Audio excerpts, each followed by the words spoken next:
I'm going to do a movie review of House from 1985, starring William Katt, George Wendt, Richard Moll, and Kay Lentz.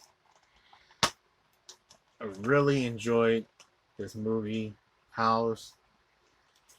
It's released by Arrow Video, and that's pretty badass. It has some good features. Even a new interview with William Katt. He talks positive things about the movie. And I know William Katt was also in the original 1976 film Carrie, directed by Brian De Palma. That's a good movie, and he plays like the Tommy character that goes out with Carrie in the prom, and he sadly gets killed in the movie. But all in all, I liked him in this one a lot more, even though his character is kind of a bit of a like mix in Carrie, but I kind of like him more here because you get him as a likable person that's going through tough shit because he just lost his son and he just got divorced and he's gonna stay at this house and but he does get some friends. Like he does become friends with George Winton, who is his neighbor in the movie, and he becomes friends with a another next door neighbor lady played by Kate Lance. But he's all like still shooken, dealing with everything. But he also made a successful novel that everybody loves his book about what he wrote about in his life. And he's also a former Vietnam vet that served in Vietnam but lost one of his friends that haunts him in the movie. That's played by the late great Richard Moll. He plays his friend, which I think his name is Frank in the movie. But yeah, he's the dude with the knife. He's like with the army hat right there on that cover. They new artwork. That's pretty badass by Arrow Video.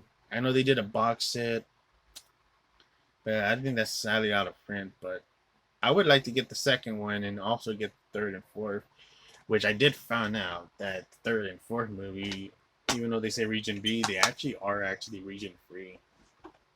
They were tested out on somebody's video that reviewed the box set on Amazon. But all in all, this movie is really good. I like William Katt's character where he just feels tragic, like you feel bad for him because he just went through a lot of shit, especially losing his son, his only kid. That is really devastating, man. And also having to deal with the divorce of his wife, and also he's just alone. He's alone in this scary house that goes wacky and insane. But you do get to see some flashbacks of him being with his son, and also flashbacks of him being in the Vietnam War with his friend Frank. And the movie is released by New World Pictures, and it's directed by Steve Miner, director of 513 Part 2 and 3, and Halloween H2O, and Lake Placid. And the movie is produced by Sean S. Cunningham, creator of 513. And yeah, he deals with his problems, sells a successful book that went public and great reviews. A lot of people love his book. And he starts seeing all this wacky, crazy shit that goes on in the house, where he sees this fat blob of shit of a lady that haunts and wants to kill him and eat him, but she's laughing fucking crazy. But he got a shotgun, shoots the annoying shit that's laughing, tries to disembody and try to hide it from the neighbors. Crazy shit. There's a lot of weird laughing, crazy demonic stuff happening. The ghost of an old lady that's found, she haunts the place too.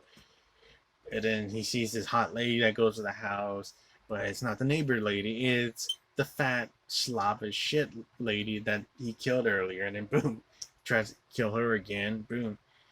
And then now he encounters his friend Frank, looking all zombified and decomposed and scary, looking like Jason from New Blood, having a demonic voice, all scary and dominant. And Richard Moll did a good job playing a really scary villain in this one. And Richard Moll, he sadly passed away.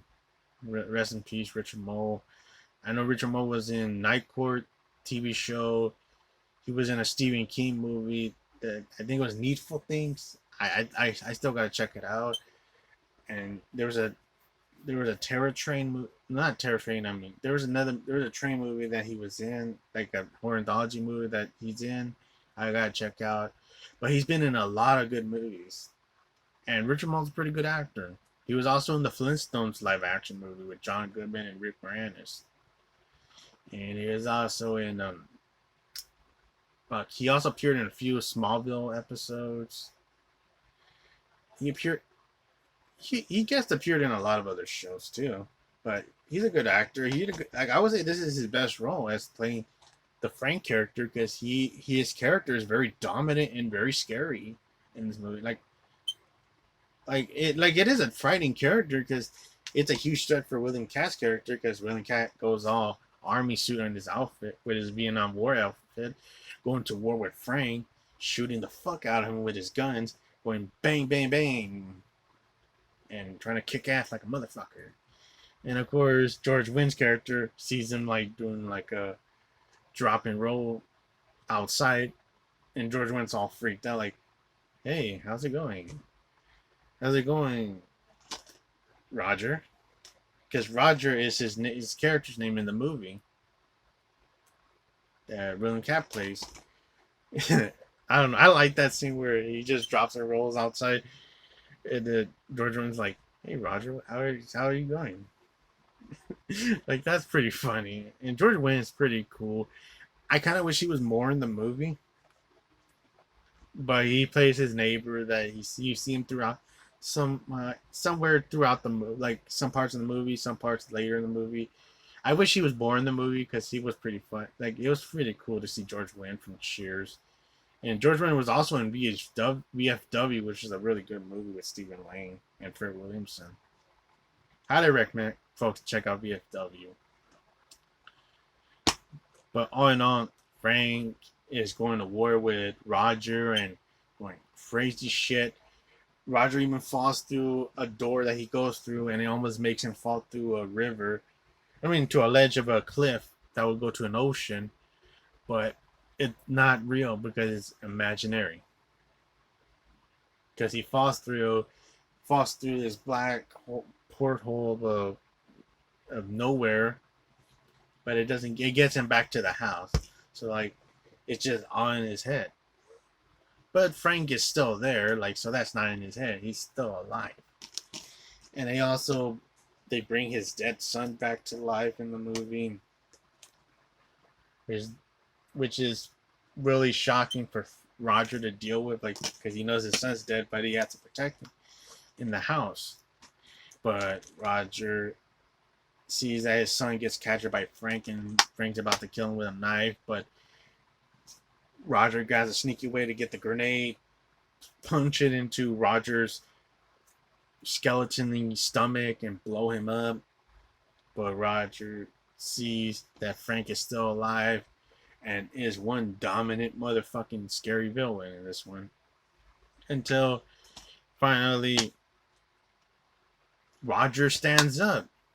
He doesn't want to take all the fucking abuse from Frank, so he says, "I'm not afraid of you."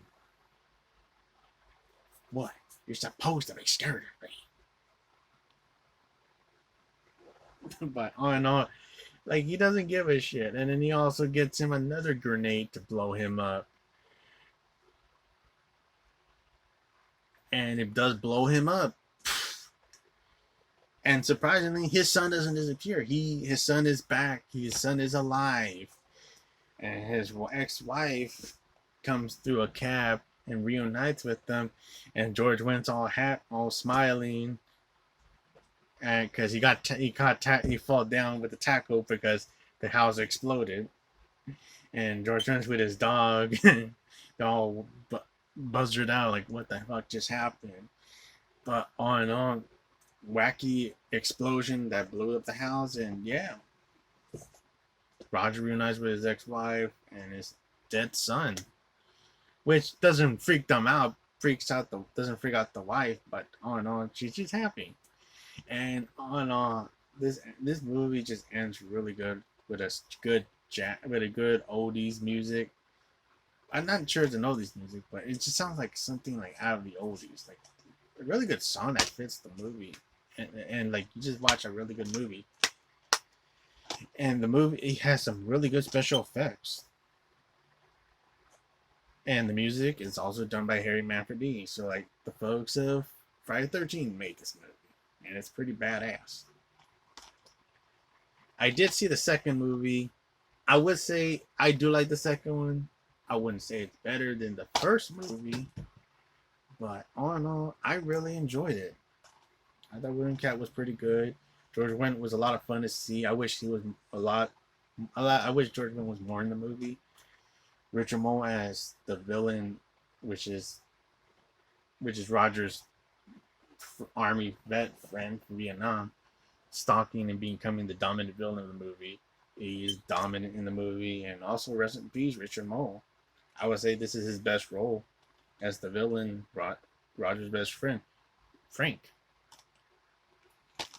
But all in all, there's more to the second one, where the second one's a bit goofy and it's not rated R like the first movie, because the first movie's rated R. But the second movie is like PG-13, more like kid friendly and cheesiness, but it's a lot of fun. And I know there's a third movie, The Horror Show with Lance Henriksen. I did enjoy that one, and I don't know about the fourth one. I heard that William Katt does come back in the fourth one, but I heard that was a piece of crap.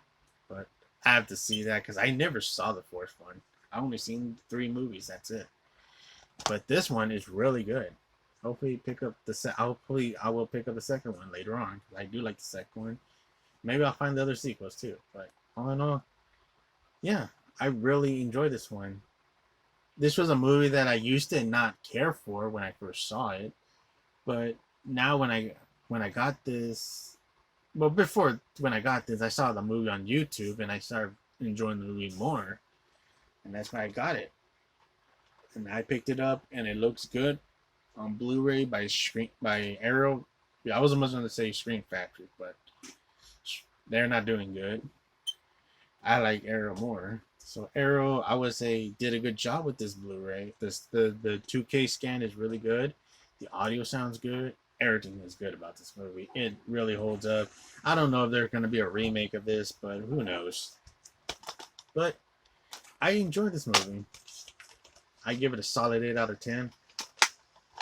House with William Katt and George Wendt and Richard Moll. Good movie. Have a good day, everybody. Take care and have a good day, folks. Bye-bye.